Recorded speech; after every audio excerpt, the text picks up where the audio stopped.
सच्ची मित्रता की महक। सुदामा और कृष्ण। बहुत समय पहले की बात है। सांदीपनी मुनि के आश्रम में दो बालक साथ पढ़ते थे। एक था कृष्ण और दूसरा सुदामा।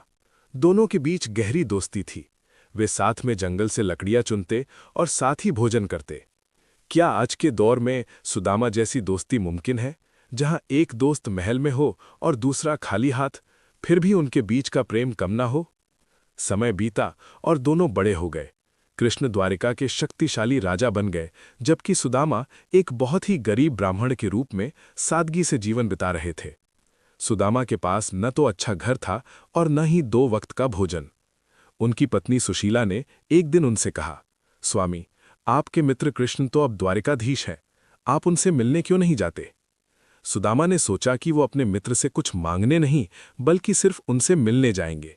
लेकिन वे खाली हाथ कैसे जाते? सुशीला ने पड़ोसियों से मांगकर एक फटे हुए कपड़े में मुट्ठी भर पोहे यानी चूड़ा बांध दिए। यही सुदामा की भेंट थी। सुदामा अपनी लाठी और पोहे की छोटी सी पोटली लेकर पैदल ही द्वारिका की लंबी यात्रा पर निकल पड़े। जब सुदामा द्वारिका के भव्य सोने के महल के सामने पहुंचे तो द्वारपालों ने उन्हें रोक लिया। उनके फटे हाल देखकर किसी को यकीन नहीं हुआ कि वे महाराज कृष्ण के मित्र हो सकते हैं। सुदामा ने नम्रता से कहा, बस मेरे मित्र कृष्ण से कह दो कि सुदामा आया है। एक द्वारपाल ने हिचकिचाते हुए अंदर संदेश पहुंचाया। जैसे ही कृष्ण ने सुदामा का नाम सुना, वे अपना सिंहासन छोड़कर नंगे पांव ही द्वार की ओर दौड़ पड़े। उन्होंने सारे दरबारी और रानियों के सामने अपने निर्धन मित्र को कसकर गले लगा लिया। उनकी आंखों से खुशी के आंसू बह रहे थे। महल के वैभव के बीच सुदामा की गरीबी ओझल हो गई थी, क्योंकि वहां सिर्फ प्रेम मौजूद था। कृष्ण सुदामा को अपने सिंहासन पर ले गए और उन्हें सम्मानपूर्वक बिठाया। उन्होंने एक बड़े थाल में पानी मंगवाया और अपने हाथों से सुदामा के पैरों को धोना शुरू किया। सुदामा के पैरों में चुभे हुए कांटे देखकर कृष्ण का हृदय भर आया। उन्होंने सुदामा के कष्टों को बिना कहे ही महसूस कर लिया था। कृष्ण ने सुदामा से पूछा, मित्र, भाभी ने मेरे लिए क्या भेजा है?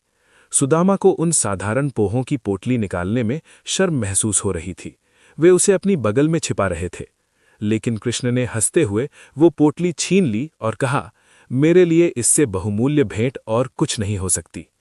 कृष्ण ने पोटली खोली और बड़े चाव से एक मुट्ठी पोहे खाए। उन्हें वो स्वाद किसी भी 56 भोग से बढ़कर लगा, क्योंकि उसमें सुदामा का निस्वार्थ प्रेम और सुशीला की श्रद्धा घुली हुई थी। कृष्ण ने एक और मुट्ठी पोहे खाए और सुदामा को वो सब कुछ दे दिया जिसकी उन्होंने कल्पना भी नहीं की थी। पर सुदामा को इसका पता भी न चला। कुछ दिन द्वारिका